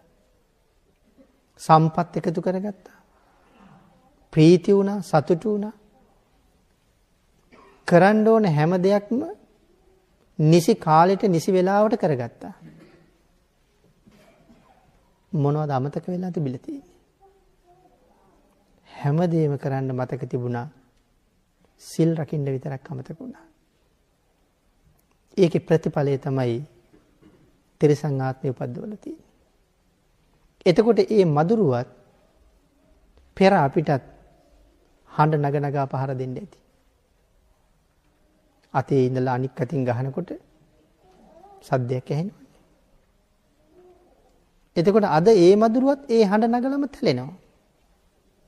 පෙර ඔහුත් හඬ නගලම පහර දීලා තියෙනවා. තලල මැරුවොත් තැලිලමයි මැරෙන්නේ. ඒක තමයි විශ්ව න්‍යාය ධර්මයාගේ නීතිය. තැලුවොත් තලනවා. කැපුවොත් කපනවා. ඇන්නොත් අනිනවා. ගැහුවොත් ගහනවා. වහ කැවුවොත් වහ කවනවා. ගිනි තිබ්බොත් ගිනි තියනවා. එහෙම තමයි මරන්නේ. ඒක මේ න්‍යාය ධර්මයාගේ හැබෑ ස්වභාවය. ස්වභාව ධර්මය කියලා කියන්නේ පුදුම ඍජු නීති රීති පද්ධතියක් අනුව ක්‍රියාත්මක වෙන දෙයක්. හැබැයි අපි හිතුවේ නෑ ස්වභාව ධර්මය එහෙමද කියලා. භාග්‍යතුන් වහන්සේගේ අති උතුම් ධර්ම රත්නය කියලා කියන්නේ හැබැවින්ම ස්වභාව ධර්මයම තමයි. ඒක ශ්‍රී මුක ධාතුවෙන්ම භාග්‍යතුන් වහන්සේ පැහැදිලි කළා. මේ ස්වභාවය තමයි ආනන්ද මම හොයලා තියෙන්නේ. මේ හැබෑ ස්වභාවය කාලයක් යනකොට වැහිලා යනවා. මිනිස්සු පව පින ගැන දන්නේ නැතුව යනවා. ඒ නිසා මිනිස්සු පවුම කරනවා. කාලේ වැලි තලාවෙන් වැහිලා ගියපු මේ කාරණා ටික නැවත ඉස්මතු කරලා ලෝකෙට පැහැදිලි කරලා මිනිස්සු වැරදි කරන එකෙන් බේරගන්න ලෞතර බුදු කෙනෙක්ම පහළ වෙන්න ඕනේ. මේ සංසාරේ මිනිස්සු දුක් විඳින්නේ ඇයි කියන කාරණාව තමයි හොයලා තියෙන්නේ. පින්නතිනි දෙවනි නිරය කාල සූත්‍රය. කොච්චර අවශ්‍ය තියෙනවා කියලා සඳහන් කරනවාද? දෙවෙනි දිව්‍ය ලෝකේ තව්තිසාව ශක්‍ර දේවේන්ද්‍රයන් වහන්සේ වැඩ ඉන්න දෙව්ලොව. ආයුෂ ප්‍රමාණය සඳහන් කරන්නේ මනුස්ස වර්ෂයෙන් අවුරුදු 3 කෝටි 60 ලක්ෂයයි කියලා. ඒ 3 කෝටි 60 ලක්ෂයේ දෙවනි අපායට එක දවසයි. තුන්වෙනි දිව්‍ය ලෝකයේ යාමය අවුරුදු 14 කෝටි 40 ලක්ෂයයි. තුන්වෙනි අපායට එක දවසයි. හතරවෙනි දිව්‍ය ලෝකයේ තුසිත අවුරුදු 57 කෝටි 60 ලක්ෂයයි. හතරවෙනි අපායට එක දවසයි. ඒ ආයුෂය. පස්වෙනි දිව්‍ය ලෝකේ අවුරුදු 230 කෝටි 40 ලක්ෂයයි. නිම්මාන රතිය. විශාකා මහ උපාසිකාව එහෙම මේ කාලේ නිම්මාන රතිය සුනිර්මිත මහරජුරුවන්ගේ අගමෙහෙසිය හැටියට ජීවත් වෙනවා කියලා සඳහන් කරන්නේ. ඒ සසර පින් කරපු අය. සසර පව් කරපු අය. ඒ අවුරුදු 230 කෝටි 40 ලක්ෂයක් ආයුෂයේ පස්වෙනි අපායට එක දවසයි. සැපෙන් ඉහළම දිව්‍ය තලයේ පරිනිම්මිත වසවර්තිය. මනුස්ස වර්ෂයෙන් ආයු ප්‍රමාණය අවුරුදු 921 කෝටි 60 ලක්ෂයක්. හයවෙනි අපායට එක දවසයි. දිව්‍ය ලෝක නම් 6යි තියෙන්නේ. අපායවල 8ක් තියෙනවා. හත්වෙනි අපායේ ආයු ප්‍රමාණය සඳහන් කරන්නේ අන්තර්කල්ප භාගයයි කියලා. අටවෙනි එක අවීචිය. අවීචිය ආයු ප්‍රමාණය සඳහන් කරලා තියෙන්නේ අන්තර්කල්ප 1යි කියලා. මනුස්ස වර්ෂය කොච්චර කාලයක් අන්තර්කල්පයක් කියලා සඳහන් කරනවද? අසංඛ්‍ය 86 ලක්ෂ 40000ක්. 1.140 ඒවා 86 ලක්ෂ 40000ක් අවීචයට ආයුෂ. ඒ තරම් දුක් සහිත තැනක ඉපදෙන්න මෙහි ඉඳලා කරන වැඩ වටිනවද කියලා තමයි හිතන්න තියෙන්නේ. මේ සංසාර ගමනේ අපි දුක් විඳින තැන්. හැබැයි ඔබයි මමයි අපි කවුරුවත් අවීචියේ නොගිය අය කියලා හිතනවද? මුලින් සඳහන් කළ උදාහරණයම තමයි කියන්නේ. මේ සංසාරේ එච්චර දුක් විඳා අපි. එහෙම දුක් විඳලා මේ මනුස්ස ජීවිතයක් ආයේ හම්බ වෙලා තියෙන්නේ පෙර කරපු පින් විපාක දීලා. මේ තරම් උතුම් ජීවිතයක් දෙවියන්ට බඹුන්ට පවා ළඟා වෙන්න බැරි තැන් වලට යන්න පුළුවන් ජීවිතයක් මනුස්ස ජීවිතයක් කියන්නේ. දෙවි කෙනෙකුට බ්‍රහ්මයෙකුට පසේ බුදු වෙන්න පුළුවන්කමක් නැහැ. දෙවි කෙනෙකුට බ්‍රහ්මයෙකුට ලෞතුරා බුදු වෙන්න පුළුවන්කමක් නැහැ. එහෙම අරමුණක් අදහසක් තියෙනවා නම් මනුස්ස ජීවිතයක් ලබලමයි මුදුන්පත් කරගන්න වෙන්නේ. එහෙනම් එක අතකින් බලහම මොන තරම් ශ්‍රේෂ්ඨද මේ ජීවිතේ. නමුත් හුඟක් කල් පවතිනවද? එච්චර කල් පවතින්නේ නැහැ. ඒ නිසා වහ මේ අවස්ථාවෙන් ප්‍රයෝජන ගන්න අපි හැමෝම වීරිය වඩන්න ඕනේ. බුදුරජාණන් වහන්සේට අපි කීකරු වෙන්න ඕනේ. සංසාරේ කීකරුුනේ නැතුව ඇති. ඒකයි තාමත් කීකරු වෙන්න අපිට කල්පනාවක් නැත්තේ. මේ තරම් පැහැදිලිව මේ තරම් පිරිසිදුව ධර්මයේ දේශනා කරලා තිබුණත් අඩුම තරමේ තවමත් නිවැරදිව තෙරුවන් සරණ යන්න බැරි වෙච්ච ඒත් බෞද්ධයයි කියලා හිතාගෙන ඉන්නේ. තවම පන්සිල් පද පහ ආරක්ෂා කරගන්න බැරි වුණ සම්මා දිට්ඨිකයයි හිතන කොච්චර පිරිසක් අපි අතර ඉන්නවද? ඒ කියන්නේ අපි මේ භවයේත් කීකරු වෙන්න කල්පනාවක් හුඟක් අයගේ නැහැ. එහෙනම් මේ සැරෙත් කීකරු නොවෙනවා කියලා කියන්නේ මේ බුද්ධාන්තරයේත් මග ඇරෙන්න තියෙන ඉඩකඩ බොහොම වැඩි කියලා. අසත්පුරුෂ ආශ්‍රයක් වගේ දෙයකින් හෝ මේ ජීවිතේ වැරදිලා අවීචියට වාගේ යන්න වුණොත් අනාගතේ පහළ වෙන මෛත්‍රී භාග්‍යතුන් වහන්සේ මුණ ගැහෙන්නේ නැතුවමයි. මෛත්‍රී භාග්‍යතුන් වහන්සේට මුණ නොගැහුනොත් තවත් මහා කල්ප අසංඛේයයක් බුද්ධ ශූන්‍ය බවයි සඳහන් වෙන්නේ. එහෙමනම් මුලින් කතා කරපු දුක තිරිසන් ලෝකේ, പ്രേත ලෝකේ, අසුර ලෝකේ, නිරේ මොන තරම් කාලයක් දුක් විඳින්න වෙයිද? එක අන්තර් කල්පයක මදුරුව බීපු ලේ සාගර ජලයට වඩා වැඩි කියලා කියවහම මහා කල්ප අසංඛේයයක් බුද්ධ ශූන්‍ය කාලයකට ආය මූණ පාණ්ඩ ලැබුණොත් එහෙම වෙන දේ මොකක්ද කියලා හිතන්නවත් වෙන්නේ. තවත් සංසාරේ ඒ තරම් ඈතට යන්න කැමති නම් අපි ඉන්න විදිය හොඳයි. හැබැයි ඒකට අකමැති නම් ඉන්න ක්‍රමය අපිට වෙනස් කරන්න වෙනවා. බුදුරජාණන් වහන්සේට වහවහ කීකරු වෙන්න වෙනවා. සමහර කෙනෙක් හිතන්න පුළුවන් මේ නිරයවල් පිළිබඳව කරුණු දක්වලා මේ නිරයවල් පනවලා මේවා භාග්‍යතුන් වහන්සේ දෙකලේ කියලා. මම සඳහන් කළා තමන් වහන්සේ හොයාගත්ත මේ අති උතුම් ධර්ම රත්නය ස්වභාව ධර්මයමයි කියලා භාග්‍යතුන් වහන්සේම දේශනා කරනවා කියලා.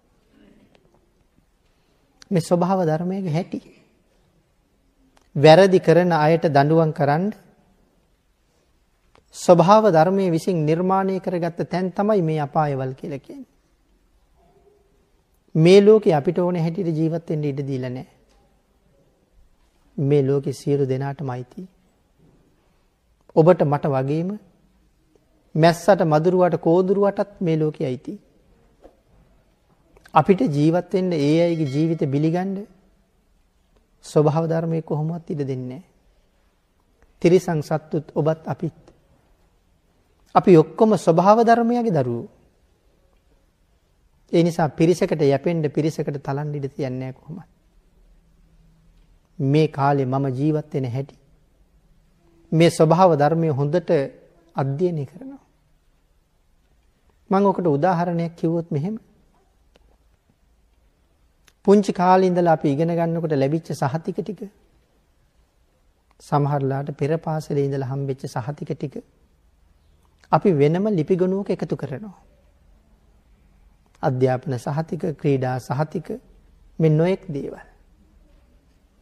කවදා හරි ඉගෙනගෙන ඉවර වෙලා මෙතෙක් කල මං ඉගෙනගත්ත දේවල් අන්තර්ගත වෙච්ච මේ සහතික මිටියත් අරගෙන රස්සාවක් හොයන්න එළියට බහිනවා. සම්මුඛ පරීක්ෂණ තියෙන තැන් වලට ගිහිල්ලා මම මේ විදිහට දැනුම් තියෙන කෙනෙක් කියලා ඒ අයට තහවුරු කරවන්න මගේ ලිපිගොනුව ඉදිරිපත් කරන්න තියෙන. මං කටින් කීවට හරියන්නේ නැහැ. එතකොට ඒගොල්ලෝ ලිපිගොනුව පරීක්ෂා කරලා මගේ හැකියාවන්ගේ ප්‍රමාණයට මට රැකියාවක් දෙනවා නම් දෙනවා. එක එක අයගේ රැකියාවල උසස් පහත් බවක් තියෙනවනේ. ඒ තම තමන්ගේ ලිපිගොනුවේ තිබිච්ච තොරතුරු වලට අනුව ඒ උසස් පහත් බව තියෙනවා. වෛද්‍යවරයෙක් වෙච්චාම සාමාන්‍ය වෛද්‍යවරු ඉන්නවා. විශේෂඥ වෛද්‍යවරු ඉන්නවා. ඒ ආදි වශයෙන් මේ හැම රැකියාවක්ම ගත්තාම ඒ තම තමන් ඉගෙනගත්ත ප්‍රමාණයේ හැටියට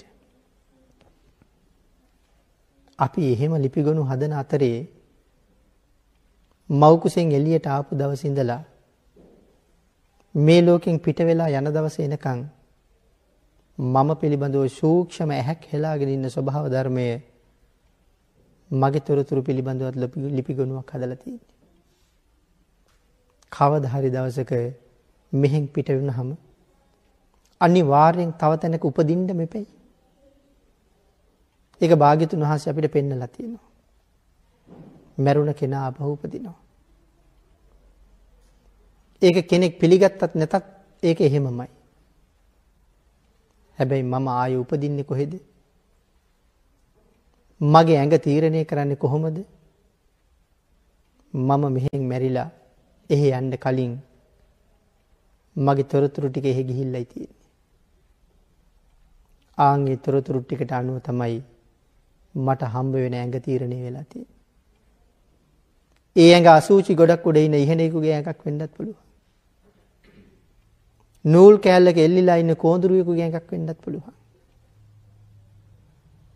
එහෙම නැත්නම් අත් දෙකක් නැති, කකුල් දෙකක් නැති, දිගට දිගේ ඇදිලා යන සර්පයෙකුගේ, පණුවෙකුගේ ඇඟක් වෙන්නත් පුළුවන්. වරල් ගහ ගහ වතුරේ ඇවිදින මාළුවෙකුගේ ඇඟක් වෙන්නත් පුළුවන්. වැසිකිලි වලක අසූචි අනුභව කරන කෙනෙක් වෙන්නත් පුළුවන්. පාරයිනේ තියෙන අසූචි ගොඩක හැදිලා ඒකම කාලා ඒක වේලෙනකොට ඒකෙම වේලිලා මැරිලා ඉතා කෙටි කාලයකින් ජීවිතය අවසන් කරන කෙනෙක් වෙන්නත් පුළුවන්. කොහොම ඇඟක් තීරණය කරයිද කියන කාරණාව දන්නේ නැහැ. මේ වෙනකොට ඒ ලිපිගොනුව කොහොම පිරීලා තියෙනවද දන්නේ නැහැ. ඒක හොඳ දේවල් වලින් පිරීලා තියෙනවා නම් හරි සතුටුයි. නමුත් ඒක කොහොම පුරවලා ඇද්ද කියන කාරණාව මම සහ මගේ හෘද සාක්ෂිය දන්නවා. ඒට එකඟ වෙලා වහ වෙනස් කළ යුතු දේවල් තියෙනවා නම් අපි වෙනස් කරමු. සතුටින් එකතු කළ යුතු දේවල් තියෙනවා නම් තව එකතු කරමු. මේ අති භයානක සංසාර ගමන වහ කෙරවල කරගන්න විශ්වයට පහළ වුණ සම්මා සම්බුද්ධ නම් අති උතුම් මනුෂ්‍ය රතනය දේශනා කරපු මගට එළඹෙන්න පුළුවන් වෙච්ච කෙනා මේ භයානක සංසාරයෙන් ඉක්මනට එතර යනවා. උන්වහන්සේට කීකරු වෙච්ච කෙනා සැපත් විඳිමින් පිනුත් කරමින් සැපත් විඳිමින් කෙලවර උතුම් නිවන් සුවයෙන්ම සැනසෙනවා. අපි හැමෝගෙම පරමාර්ථය නරක තිරිසන් പ്രേත අසුර කියන සතර අපායට නොයන එක. හැබැයි කලක පින් කරලා අපි බඹලවත් හිටියා. දිගටම පවතින්න බැරි වෙච්ච නිසා අපි බඹලුවෙන් බැස්සක් දෙව්ලොවට. 6 වෙනි දිව්‍ය ලෝකේ ඉඳලා අපි ක්‍රමක්‍රමයෙන් චාතුම් මහා රාජිකයට එනකම් ආවා. ඒ ආවේ ඒ තැන්වල පවතින්න පුළුවන් ශක්තිය නැති හින්දා. ඒ තැන්වල ඉන්න තියෙන පින් අඩු වෙනකොට අපි පල්ලහැයකට බහිනවා. එහෙම බැහැලා ඇවිල්ලා චාතුම් මහා රාජිකෙත් ඉන්න බැරි හින්දා තමයි මෙහාට බැහැගත්තේ. දැන් අපි මනුස්ස ලෝකේ නැමැති සුගතියට බැහැලා ඉන්නවා. හරියට නිකන් ඉනිමගක බැහැගෙන එනවා වගේ ගමනක් ඇවිල්ලා තියෙනවා. හැබැයි තවත් බහින්ද මේ ඉනිමගේ පොළු 4ක් තියෙන බව අමතක කරන්න එපා. මෙතනදී භාග්‍යතුන් වහන්සේට කී කරුණු වුණොත් අර 4න් තැනකට බහින්න වෙන්න පුළුවන්.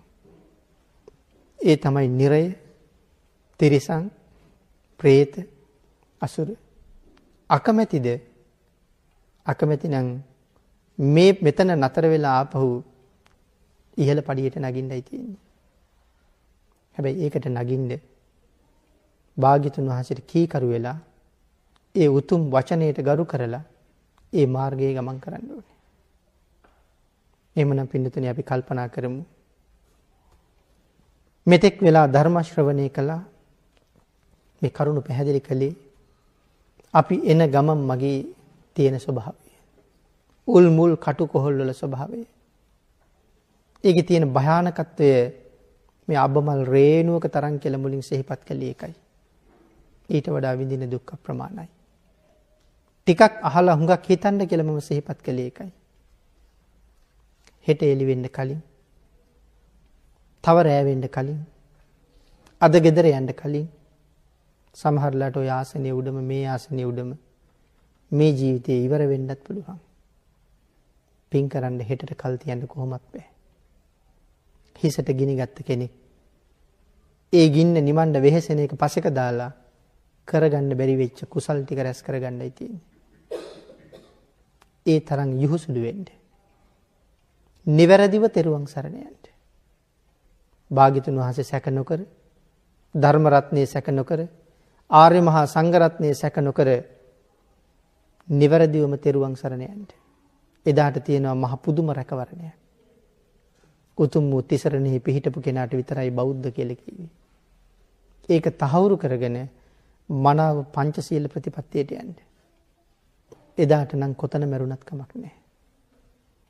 ආන් එවන් උතුම් ආරක්ෂාවක් ඔබේ ජීවිතයට එකතු කරගන්න තුනුරුවන්ගේ අනන්ත ආශිර්වාදයෙන් ශක්තිය සද්ධර්ම ශ්‍රවණය කරපු ලොකු කුඩා ඔබ සියලු දෙනාගේම නමින් නිදන ප්‍රාප්තියටපත් වුණ ගුරු දෙමව්පියාදීන් ඥාති මිත්‍රාදීන් ඇතුළු සියලු දෙනාටම මේ රැස් කරගත් උතුම් සද්ධර්ම ශ්‍රවණානිසංසය අනුමෝදන් වේවා. සසර පින් බලාපොරොත්තු වෙන තැන්වල ඉන්නවා නම් අද ධර්ම ශ්‍රවණය කළ රැස් කරගත් උතුම් පුණ්‍ය සම්භාර ධර්මයන් ඒ අයට අනුමෝදන් වේවා. සාංශාරික කුසල අවශ්‍යතාවය සම්පූර්ණ කරගනිත්වා කියලා පින් අනුමෝදන් කරවමු. මේ ධර්ම දේශනාව ලෝකයට දානය කරන්න තාක්ෂණය ඔස්සේ කටයුතු කරපු සත්පුරුෂ පින්නතුන් සියලු දෙනාටමත් මේ පුණ්‍ය ධර්මයන් අඩු නැතුව අනුමෝදන් වේවා. ඔබට ධර්ම දේශනා කිරීම සඳහා මම හදලා වඩලා පෝෂණය කරපු මාගේ මෑණියන්ටත් පියාණන්ටත් මම රැස් කරගත්ත සද්ධර්ම දානානිසංසයේ පාරමිතාවක් වේවා. සහෝදරියන් සිව් දෙනාටමත් පැවිදි ජීවිතේ සුරක්ෂිත කරලා අපවත් වුණු ගුරු දේවෝත්තමයන් වහන්සේලාටත් සුජීවත්ව වැඩ ඉන්න ගුරු දේවෝත්තමයන් වහන්සේලාටත් පින් හා දීර්ඝායුෂ ලැබේවා. නිවැරදි තථාගත ධර්මයේ ලෝකයට දානය කරන්න නිරන්තරයෙන් නිර්මල ධර්ම කාරණාවන්ගෙන් මාව පෝෂණය කරන අපගේ ගුරු දේවෝත්තමයන් වහන්සේට මේ රැස් කරගන්න සියලුම පුණ්‍ය ධර්මයන් අඩු නැතුව අනුමෝදන් වේවා. නිදුක් බව නිරෝගී බව චිරජීවනයේ උදෙසා මේ පුණ්‍ය ධර්මයන් හේතු වේවා. තවත් চিරාත් කාලයක් ලෝකයට නිර්මල ධර්මයේ දේශනා කරන්න සත්පුරුෂ ධර්මදරයන් ලෝකයට දානය කරන්න දීර්ඝායුෂ චිරජීවනයේ ලැබේවා ප්‍රාර්ථනා කරන උතුම් බෝධිය සැප සහිතව මුදුන්පත් කරගන්න මේ පුණ්‍ය ආශිර්වාදයන් ආශිර්වාදයක්ම වේවා.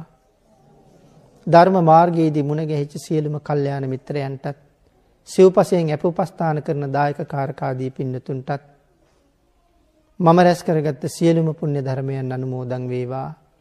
මේ සත්පුරුෂ පින්නතුන් සියලු දෙනාටම අඩු නැතුවම අනුමෝදන් වේවා. නිදුක් බව නිරෝගී බව චිරජීවනයේ සඳහා මේ කුසල් හේතු වේවා. තුනුරුවන්ගේ අනන්ත ආශිර්වාදයෙන් ජීවිතේ නිවැරදි කරගන්න තව ශක්තිය ලැබේවා. නිවන් දක්නා ජාති දක්වා පාප මිත්‍රයන්ගේ ආශ්‍රයක් නොලැබේවා. හිරුදුටු අඳුරසෙයින් පාප මිත්‍රයන් ජීවිතෙන් දුරින්ම දුර වේවා. කල්යාණ මිත්‍රයන්ම ඇසුරට ලැබේවා. කල්යාණ මිත්‍රයන්ට එරෙහිව සිතුවිලි මාත්‍රයක්වත් ඇති නොවේවා. කල්යාණ මිත්‍රයන්ගේ අවවාද අනුශාසනා ගරු කරන්න නිවන් දකින්නතුරු නිහතමානී බව ඇති වේවා. නිර්මල පරියාප්තියම අසන්ට දරන්ට ලැබේවා කියලා ප්‍රාර්ථනා කරනවා. සහම්පති මහා බ්‍රහ්මරාජයන් වහන්සේටත් සනන් කුමාර මහා බ්‍රහ්මරාජයන් වහන්සේටත් ගටිකාර මහා බ්‍රහ්මරාජයන් වහන්සේට තිස්ස මහා බ්‍රහ්මරාජයන් වහන්සේටත් සුද්ධාවාස වාසී සියලු මාරයන් වහන්සේලාට සත්පුරුෂයන් වහන්සේලාට ඔබ අපි සියලු දෙනාම රැස් කරගත්ත සියලුම පුණ්‍ය ධර්මයන් කෝටි ලක්ෂයක් සක්වලේ වැඩ ඉන්න සියලුම ආර්යයන් වහන්සේලාට සත්පුරුෂයන් වහන්සේලාට අනුමෝදන් වේවා.